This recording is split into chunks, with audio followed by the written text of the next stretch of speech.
Hi there, it's Susie from Toys and Games Ireland, and I just wanted to show you the kit Make Your Own Scary Monster.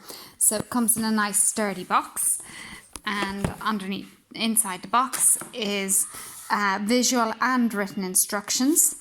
And then you also get a birth certificate to fill in for your scary monster.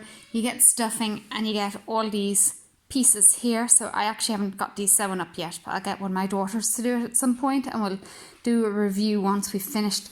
And you get embroidery thread and a needle as well, and you get two googly eyes, but they also have these eyes here. So a lot of it is sewing, and unlike some kits that are maybe for younger children, the holes aren't pre-punched, so it's up to you to do it.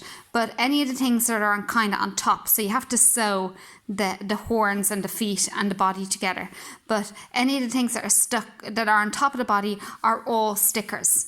So you don't actually have to sew these bits, you just stick them on.